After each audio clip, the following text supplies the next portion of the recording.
Bonjour mesdames et messieurs, baladi na biso bisika vraiment bozali ko se retrouver. Esengo ezali makasi ya kokuta na susu na bino na tranche na biso na émission na biso oyo totalisaka bino ndenge mboka ezali vraiment kotambola pe ezali kokambama sur le plan politique. Donc bisika bozali na devoir ya ko partager ba image na biso pe ko like ko pesa ba suggestion ba commentaire. Moi, c'est le Mobutu de la presse, mesdames, mesdemoiselles et messieurs. Vous voyez très bien, Bisso Tozawa, Bile Yezali, information sur le plan politique. Vous voyez très bien que sommet, Yasadek, Zalakina, Zambina, Lusaka. En même temps, un groupe de Rwandais, un groupe de Congolais, Bazalaki, Nakati, ya Angola, Bako discuter sur les négociations entre les deux pays pour na bitumba oyo ezali kobundama na République démocratique du Congo. Mais ya kokamwa lelo monsieur Paul Kagame abimi na silence alobi makambo ebele na ko expliquer bino na ba émission parce que cette interview eleki na anglais biso to limboli yango to ye liboso na bino po to expliquer bino makambo. C'est criminel de Paul Kagame à Bandaki Koloba. Tokobeta Masolo, toujours dans le cadre de la sécurité, et défense nationale, diplomatie, politique. Arrivé, il y a présent Salva Kiir, Nambo Kanabiso, il est président, il y a Soudan, Azali président en exercice, il y a EAC, Aye Nakati, il y a Mbo Kanabiso, Aye Olukanimi. Tokota di Sabino Nakati, il y a émission na biso parce que ezali balé diplomatique. Tokobeta di solo la déclaration ya Martin Fayulu. Wa azali ko comparer RD Congo na Haïti sur la situation sécuritaire na makambo oyo eleka na Haïti par rapport ya makambo oyo ezali koleka awa et il accuse bandeko na biso ya force du progrès Toromeka Kotali Sabino na kati ya émission na biso. Mais yamboto banda na ko informer bino ke le général Chiko Chitambo yé azongi na est ya République. Parce que complot ezali makasi. Ba Congolais o bazo bunda po ba défendre mboka, ba sauver mboka na maboko ya banguna. Bazali bangonde bazali ko bundisama et pas ba Rwandais na ba infiltrer na bango bazali awa. Le général Chiko est rentré à l'est de la République à Zongeli, Kosala Moussala Naye, Ndenge et Sengeli. Tokoya na ba détail, il y a ba déclaration P, ba Makamususu et le maki na Demiap, na ba édition Mususu. L'attaque de Saké, le M23, ba Koutanina force de la République démocratique du Congo. Et aussi le vaillant combattant de Wazalendo. Bakolo Mabele. Balobi en tout cas à Bokolegate. Plusieurs morts, plusieurs capturés. Biloko est belé. M23 batiki nase. Kimi. Et aussi, Kibumba récupéré par le vaillant combattant. M23, n'est-ce pas Bazali vraiment en débandade. Yango moni Paul Kagame et a compris que mission na ye ba stratégie na ye surtout ezo ko ndeko na échec nde asali sortie médiatique. Je vais profiter de l'occasion pour te mettre à ma solo lelo parce que la fois passée na tel sakibino Sadek bazali derrière la RDC. Balobi ba kopesa ba moyen nyonso tout pour babundisa M23, babundisa Rwanda.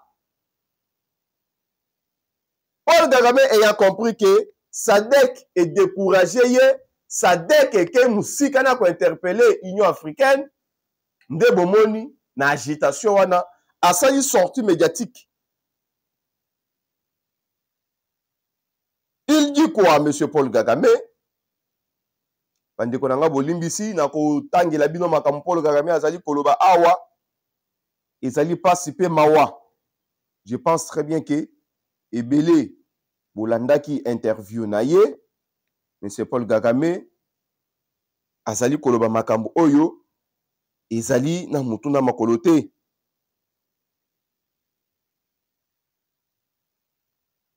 Il accuse le président Tshisekedi que c'est le président Tshisekedi qui engendre des malentendus na ba propos na ye. Na koya na négociation soki président Tshisekedi abandeli maloba na ye abongisi maloba na ye o alobaki ke ye akoatake Rwanda. C'est en même temps les deux parties basa na kati ya ko travailler. Et il va encore plus loin pour se contredire dans son interview. Hier au sein d'un dialogue, alobi makambo ebele tokoki kosala yango sans que tous les Canadiens. Mais M. Paul Kagame, le président Tshisekedi, na prise de pouvoir na ye, accueilli jusque au Rwanda, na mboka na yo, aye alobi Kagame c'est mon frère. C'est à ce moment-là. Jérémy va signaler que le micro est salaté. Peut-être micro est salaté. On me fait déjà signe. Il faut regarder le micro. Parce que nous sommes en direct, mesdames et messieurs. C'est à ce moment-là, M. Paul Kagame, il fallait, très bien que nous sommes les Africains, nous sommes des pays voisins, profiter de l'occasion pour parler, parce que les lots, à ça dit qu'on le met dans il y a F de l'heure. Et parler avec le président Tshisekedi pour la côté Tshisekedi, non, aux yeux pouvoir, au Awa, nous devons faire partout les moyens parce que les lots à Kobenga, il y a M23, il y a plus de 100 000 M23 chez moi qui sont des réfugiés. Comme ça, il y a des réfugiés dans le M23, au désarmé Bango, au P-Sangape, F de l'heure. Parce que le président Tshisekedi était à Kenda Tsikigali à visiter un mémorial. Il a fait semblant parce que derrière tout ça, M. Paul Kagame avait des ambitions. Il y a quoi attaquer Mboka pour piller nos minéraux. Pas seulement ça, M. Paul Kagame avait déjà de bras séculiers ici. Oyo, ba plaça ki bango. Lokola, Edouard Mwangachuchu o abima député kaka Joseph Kabila nde ayebi ndenge Mwangachuchu abima député na Corneille Nanga bango mibale. Tellement que azalaki commissionnaire ya ba minerai. Alors non, on ne peut pas faire la paix, on doit continuer avec la guerre pour à gagner. Et à koyebi sabiso makambo ya dialogue. Et il dit quoi? Avant Bisoto Solola, le la RDC a posé des conditions. Nous aussi, nous allons poser des conditions. Mais c'est pas Kagame, vous allez poser quelles conditions? Parce que guerre est la carte de RDC. C'est encore une contradiction. Au lobby que l'Ikamouya guerre, il y a Est avec le M23 et la RDC, et ça, entre les Congolais, tout le monde a l'Union européenne, awa. Kosenga biso tout ça la dialogue politique, même la Grande-Bretagne. Mais aujourd'hui, au Zolobake,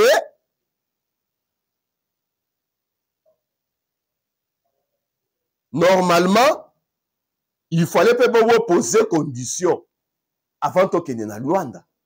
Quelles conditions vous allez poser? Et vous demandez au président de la République de revenir sur ses propos ou à l'Obaki qui a attaqué au Rwanda. Pour y participer.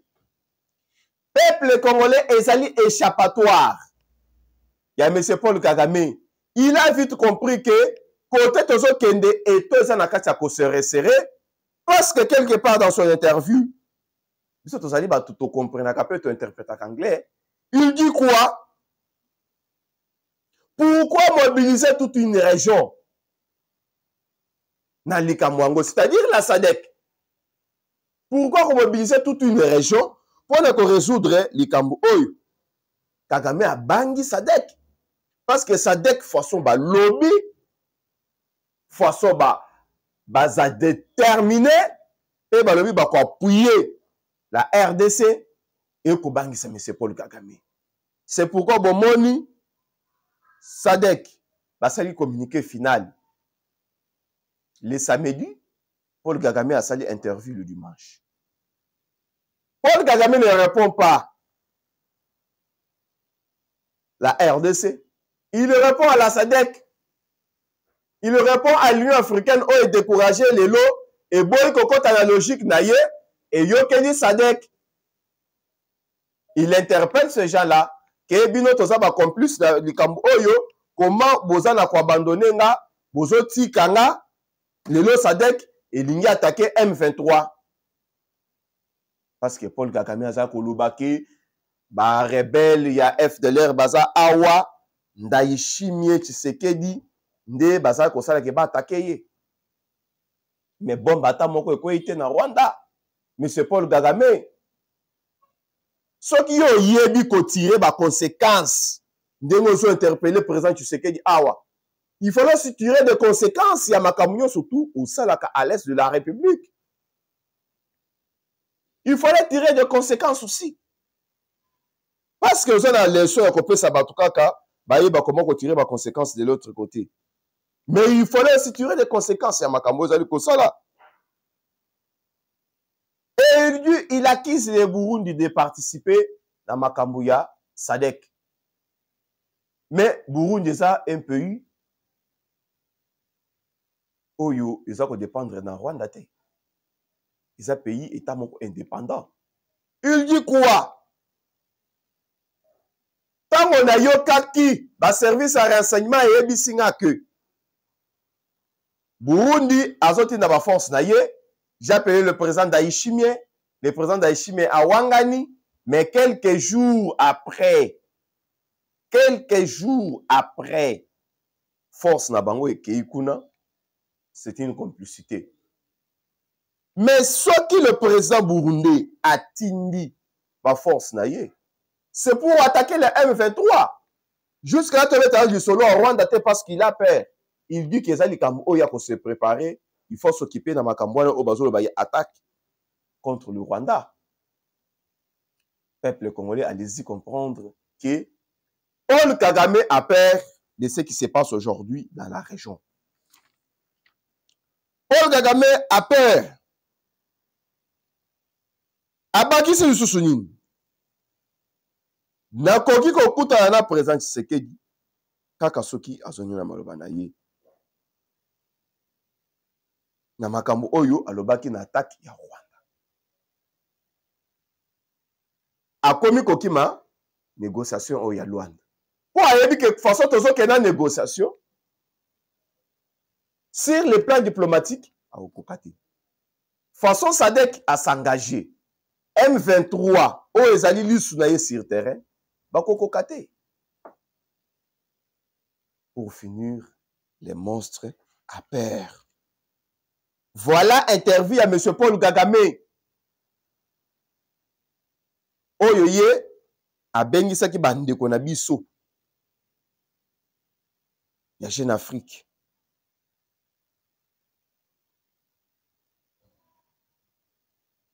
Lelo soki akolobela makambo ya ba réfugié.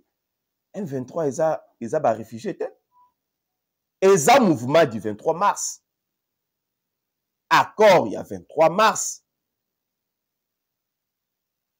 Oh, eza na cahier de charges. Ba réfugié mais na cahier de charges. Parce que M. Paul Kagame se cache derrière les 100 000 réfugiés. Oh, il y a un otage kuna. Oh, bimisaka bango ce sont les réfugiés, baza awa, bakimi kuna, c'est là. Bato oyo baza na cahier de charge. Et je comprends que makamutolo baka awa et comme makana mato na bango, c'est si comme M. Paul Kagame alingi a dédouanier Joseph Kabila oyo a signé accord na ba M23. M23 ils a ba réfugié te. Ba réfugié baza l'armée. Sur armée même, oni a kobanga bango. Ba réfugié. Bah, réfugiés, bas à la vraiment armée. Soyons sérieux. Voilà comment les monstres a peur de ce qui se passe aujourd'hui. Yango bomoni Paul Kagame na agitation akomi koloba makambu ezanga sens. Il dit encore quoi quelque part là, parce que makambu susu il faut totanga yango ndenge to interpréter. L'interview était en anglais.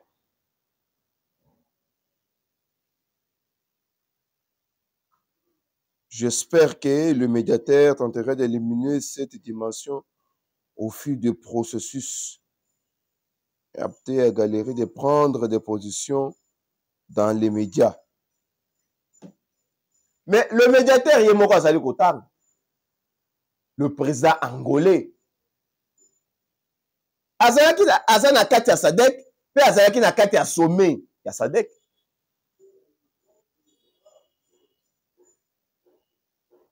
Aujourd'hui, M. Paul Kagame azali ko banga région. C'est pourquoi nous demandons à la Sadek basila na cette fois-ci na likambo oyo ya M23 dans la région. Parce que muto azali ko soutenir bango, azali ko banga. Azali ko évoquer likambo ya région, azali ko bela ba 100 000 réfugiés. 100 000 réfugiés. Le lot M23 est comme des réfugiés. Mais ces gens étaient ici, attaquer Goma à l'époque de Joseph Kabila, Julien Palou, gouverneur. Récupérer Goma. Vandi na Goma. Réfugiés à l'armée comme ça. Lourdement armés jusqu'aux dents. C'est à chaque fois M23 en position de faiblesse. De Paul Kagame à ça la sortie médiatique. Et on a vite compris que cette fois-ci, à sali sortie médiatique oyo, parce que makambo ezali kozeli na Luanda kuna et koboma mouvement na M23, lui qui a des dettes partout, azana minerai ya kopesa te na bisika et a signé ba accord comme à l'Union européenne. Mais l'équipe est en train de travailler sur terrain. Mais c'est Paul Kagame laisser l'équipe travailler et terminer son travail. Et par après, vous allez faire quoi? Vous allez tirer des conclusions par rapport à Moussala où il s'est mis sur terrain. Et quelque chose n'a yokaki, selon les informations, que la partie congolaise bandimi kozongi sa ba F de l'heure. Mais c'est un F de l'heure là, Paul Kagame a kolobela lelo. Baza âge moko na ye Paul Kagame parce que babunda na ye. Baza âge moko na ye. Batona bakomi dia mikolo. Et puis akana kakoboma bango. C'est pourquoi même à l'époque de Joseph Kabila, bazongi sa ba mususu te, ba mususu bati bazonga kuna ti lelo baye bakabisika basalaka te. Là c'est Paul Kagame. Ndenga salaka sur le plan politique. Ndenga salaka pe batunyo surtout le plan. Ndenga sali kwa mise galerie la kati ya région. Mais cette fois-ci, lui-même a compris que région eza susu na posa na yete. Malgré ces déclarations, et la région va l'encercler. Aussi, au gouvernement congolais, attention avec M. Ndayishimiye. Tozo akaka makambo Paul Kagame alobi pona Ndayishimiye na phase mosusu te. Tozo tous les deux phases. Il dit que Ndayishimiye awanganaki. Et si réellement Ndayishimiye était vraiment un président de la République, aligné à la force haute. Et Ndayishimiye, si je comprends bien, à Kangaki frontière pour faire semblant. Ayant compris que na wanganaki, makambo oyo de kakuna, il faut na Kanga frontière pour distraire l'opinion internationale. Mes très chers compatriotes, Paul Kagame a ses hommes ici, en Afrique, dans la région. Souvenez-vous de l'histoire d'un conseiller chef de l'État. Souvenez-vous bien. Aujourd'hui, Paul Kagame fait des déclarations qui sont vraiment fausses que ba M23 bazali ba réfugié. C'est une affaire à suivre. D'ailleurs, ngana ko sengate la partie congolaise va répondre. Il faut que ni na Luanda. To poser ma condition. Totala siko yi a ko poser condition nini. Bitumbe ko bundama na mboka na biso na frontière to na mboka na ye. Parce qu'il s'agit déjà à cause de la déclaration dans les médias. Bah poser une question que RDC a retiré ba troupe na you. Na kati ya RDC. Ils allaient photo, ils allaient vrai. Mais c'est Paul Kagame a betu monoko. A betu monoko.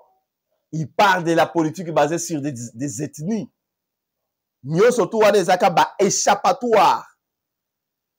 Et ça ba échappatoire parce que déjà à sentir que na kati ba brasse client na ño surtout ba kati yango à sentir que na kati awa ba infiltrer na yé ño surtout ba kangi bango même au sein de l'armée même ba civil et belé ba kangi bango. Il n'y aura plus encore moyen de coopérer à l'interne et en même temps SADC ils allaient quoi attaquer M23 aujourd'hui. Si je comprends bien, Paul Kagame défend le M23.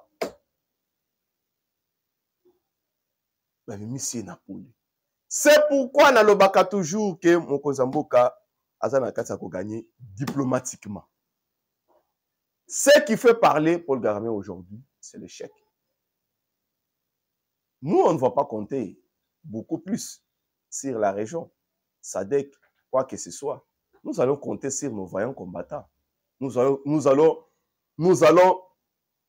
plutôt compter sur les Wazalendo au Bakobunda chaque jour pour défendre Mabélé.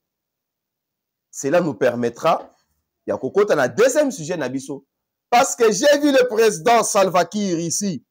Il est président du Sud-Soudan. Aye Awa. Président en exercice. Il y a EAC. Le président en exercice à EAC. Dans la même région. Oh, le Paul Kagame. Asali Koloba.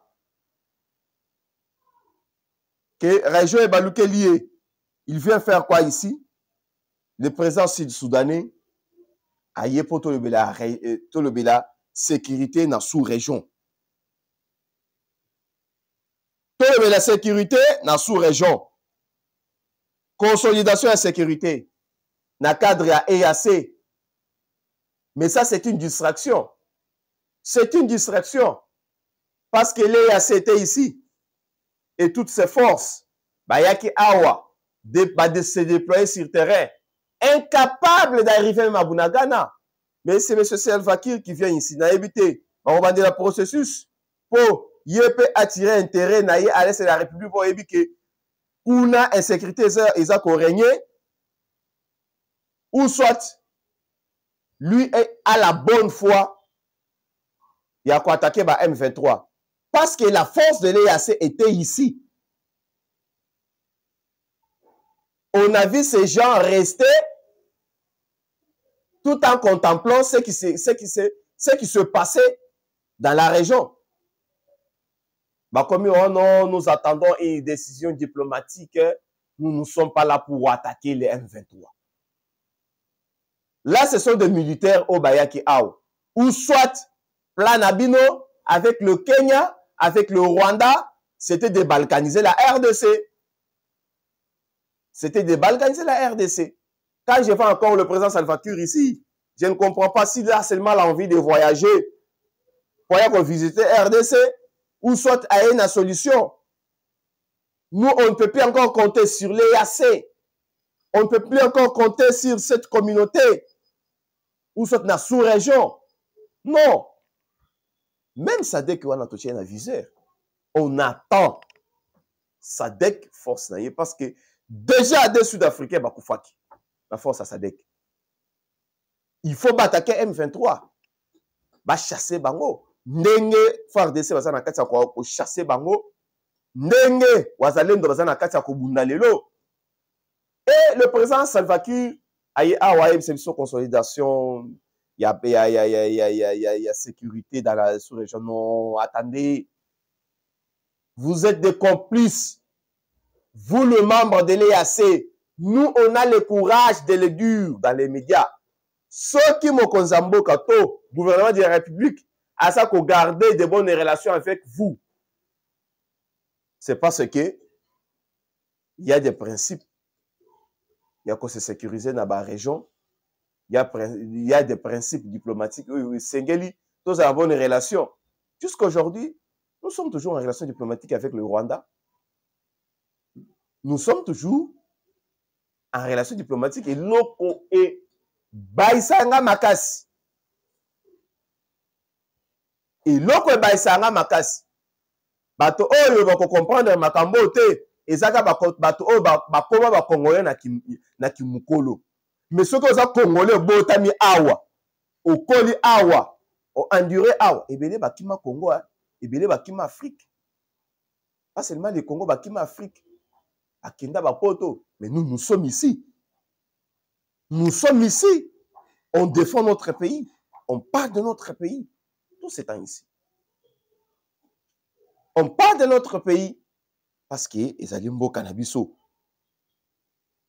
Mais quand un président, Salva Kiir, qui débarque comme ça, pour parler encore, et salut Kozouan Isabiso Nassima, on a vite compris que conglomérat, il y a EAC et Zala qui pour la balkanisation dans notre pays. C'était pour exécuter le plan de balkanisation. Et ça, Makamboya, échange commerciaux, ceci, cela. Parce que l'EAC devrait d'abord commencer à condamner le Rwanda. EAC, bah, ça l'angote. Mais c'est Salva Kiir. Bisika, oh, il fallait banda. Voyage nayo, et ça na Rwanda.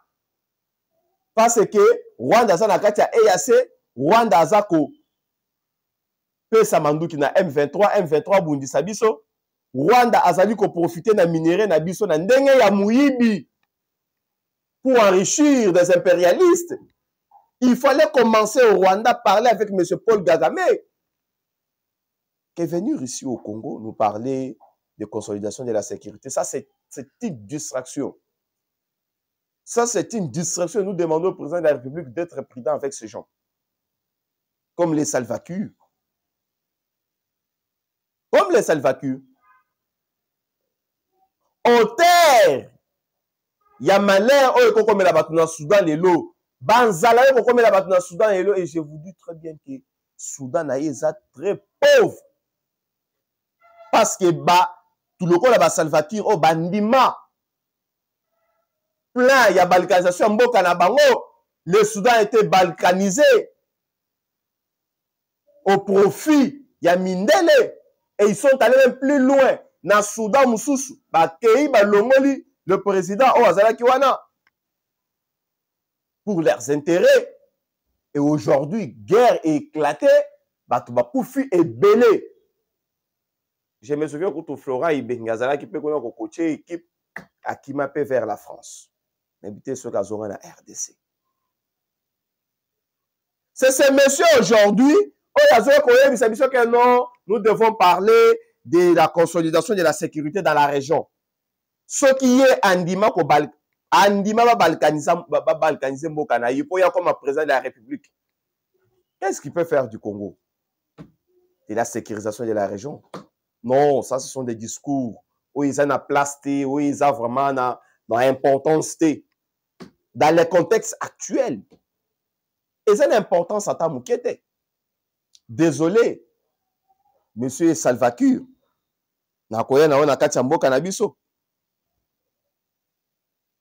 Désolé, très cher président. Parce que l'EAC était ici, la force de l'Est était ici, incapable, je dis bien incapable, pour finir le commandant.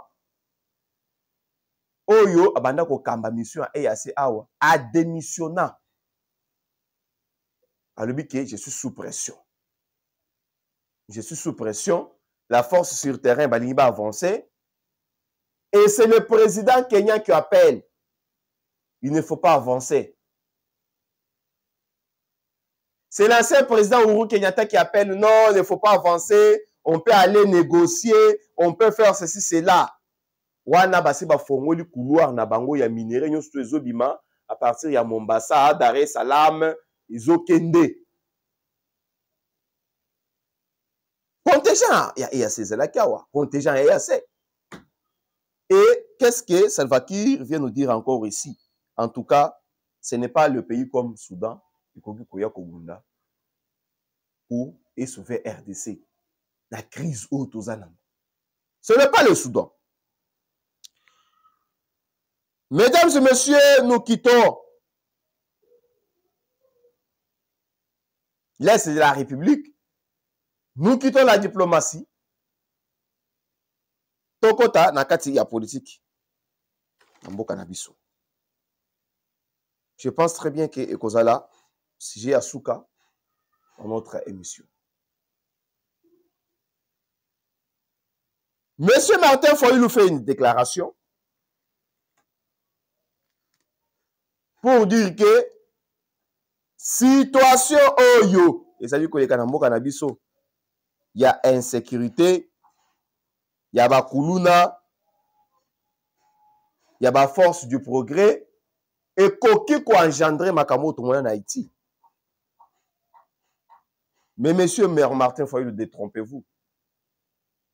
Détrompez-vous. Makambo en Haïti, c'est Makambo comparé à la RDCT. En Haïti, on a fait un régime. Oh, Batobalinga quitté. Maintenant, nous avons un président Oh Batobalinga Mingi dans ce pays. Et puis, ils vont soutenir Rié pour vendre sa souveraineté na biso. Dans le Baka chaque jour, Bato Bazana vie. Bato Bazana président Martin Fayulu président et il y a SID et il y a ce Koko Tangasuna Monoko. Bon conseil à Kaye avant de faire une sortie médiatique. Avant de faire une sortie médiatique. Et il est en train de comparer ça dans ma force du progrès. Ça, c'est une incitation. Quand vous parlez de force du progrès, et c'est un organe. Il y a jeunesse dans le cadre de la parti politique. Mais quand vous accusez ces gens, c'est pour les inciter à la violence ou bien c'est quoi? Et puis, au Bango, milice, il y a force du progrès. Mais il y a les gens de l'SID qui attaquent. Il y a la Mouka. Ils ont attaqué dans le quartier 3. Parce que bêta dans le quartier 3. Comment on a un niveau de caillasser cortège à président de la République? Cortège, il y a président de la République. Pas cortège, il y a Félix Tshisekedi, il y a Maman Martiti. Cortège d'un président de la République. Bakayasa, il y a un quartier 3. Là, Ezalaki Nini, Ezalaki milice, Ezalaki banditisme, ou soit c'était quoi? Malgré la force du progrès. Mais quand nous voyons des histoires comme ça, Eza Makambo Oyo, un jour, Ekoyako, Tinda Batuna violence, Batoba Nako s'entretuer. Vous voulez que Makila la biso, peuple est en alisous, pour bien accéder au pouvoir. Eko Simbate. Eko Simbata Moukete. Eko Simbate. Parce que vous parlez de l'absence de l'autorité de l'État. L'absence de l'autorité de l'État. Vous voulez que l'État fasse quoi pour vous Bakaza l'État? L'État Bomabatou. Vous parlez de l'absence de l'autorité de l'État. Namakamou ya Kouloun. Kouloun est un résultat. Il y a bateau de l'eau sangana bango tawa banako kamamboka. O bozana bango yolo na opposition bozongi na bango bozomi na bango. Sur le plan social, ba jeune garçon, ba ko zanga misala à l'époque wana Kabila Joseph Azaki nini, ba to bakoma ba kuluna Félix Antoine Tshisekedi arrivé au pouvoir. Alobi bato bakozala YouTube. Il faut tout de bango na kanyamaka c'est basala bien. Bango bazoye kola mususu totindi bango na kananga batonga ba bâtiment, totindi ba mususu na kasenga kuna batonga ba bâtiment pour na école ya bana, basala ba banc. N'est-ce pas une façon pour encadrer bato oyo ko récupérer bango? Parce que Kouloune comment qui phénomène Kabila arrivé jusqu'au bout à koka kité ba banda ko boma bato sur la place publique. Bakangi Koulouna babomiye. Bakangi Koulouna babomiye. Mais Félix Tshisekedi est arrivé au pouvoir, le non. Il faut te récupérer bateau na Kanyamaka CC. Basa la formation paramilitaire. Masango yango les autres kamana na camp. Ba bâtiment yango les autres ngama. Azali ebele. Bakendaki Kanyamaka CC. Il s'excite nga fond la landaki bango na télévision moko bazoloba biso toza po bakangi biso toza bakuluna. Mais mutu moko ayebi 54 millions de dollars. Bazali kotika ye, akotambo ya libre. Il faut ya peka nyamaka c'est ça la bilanga. Mutango je pense bino to boyebi ye. Ayiba 54 millions. Bakanga epe ba juger pe ba condamner 20 ans. Bakuluna babanda ko réclamer na kanyamaka c'est. C'est pour dire quoi? Tout ce que Martin Fayot est en train de dire, Isaka Kapo a mis ça la santé politique. Toye a encore défendre quand mon côté, mais tozo le baka vérité par rapport à la réalité ou tout ça en face. Il n'y a rien à comparer ici, Haïti, na RDC. Makambo est dans le contexte, mon côté ça, ils allaient makambo mi balé, ils allaient ça se dérouler le lot. Faut parler du phénomène Koulouna. Mais ce régime a hérité du phénomène Koulouna. Oyo bato o boza la bango na opposition. Lilo ba créer les biso na mboka oyo. To mona ba Francis Kalombo o lilo bazo loba. Kopesa ba gêne machette na PPRD ba attaquer ba parti ya opposition. Il dépasse à l'époque. Ba sala ba makambo belé.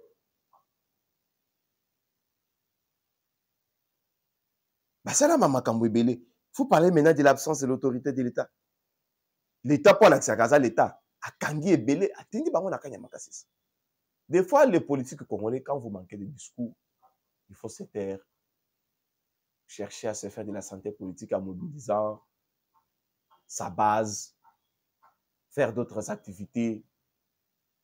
Et les idées ne peuvent pas parler dans ce pays. Pourquoi? Parce qu'il fallait Makamobobo Mango na Katia Parlement. Bon, la mission na Katia Parlement. C'est là-bas où vous créez ma loi. Vous créez ma loi. Mais aujourd'hui, faire des déclarations comme ça, en tout cas, pour comprendre que santé politique, ils allaient vraiment y a côté de Mamakasi, Ndebomoni, Vie, Azali. Mesdames et messieurs, nous sommes arrivés à la fin de notre émission pour aujourd'hui. Mais il y a une phrase, président de la République, Bakoto Nganga pensa bien, que Oyo a sali ici. Excellence, monsieur le président.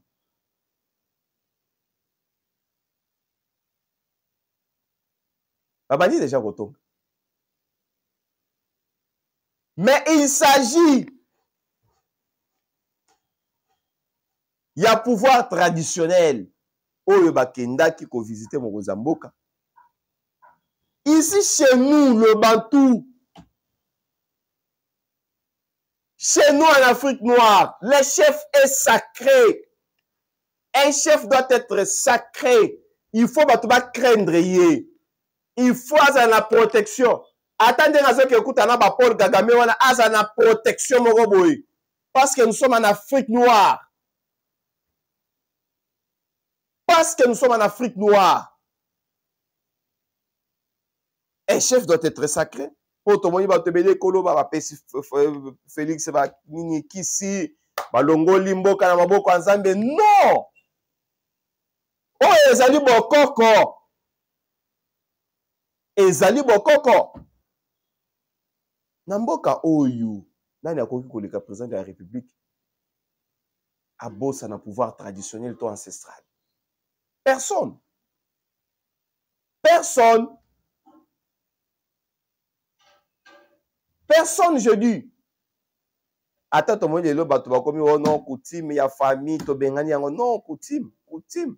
Tout ça na coutume parce que toza na bikolo, toza na makambo ebele. Oyo za lié na ancêtre na biso.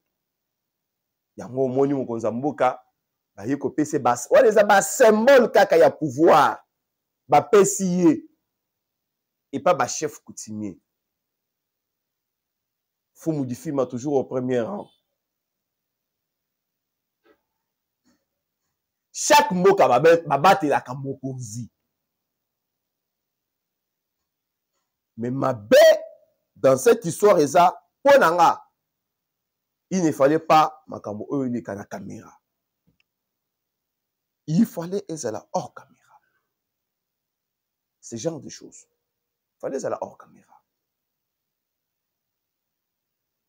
Souvenez-vous au début ya mandat ya chef de l'État. Ata bakaingele mandaka la ngombe azolia. Ça passait dans les médias. Même bas secret avant ebima eleka na télévision batanga ngo ba ordonnance avant batanga yango na RTNC.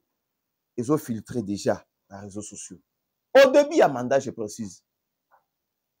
Il ne fallait pas ce genre de choses et ça l'a médiatisé. Parce que ndenge ba yambaki bango les jours après sa serment, ndé ba yeko zonga lisusu.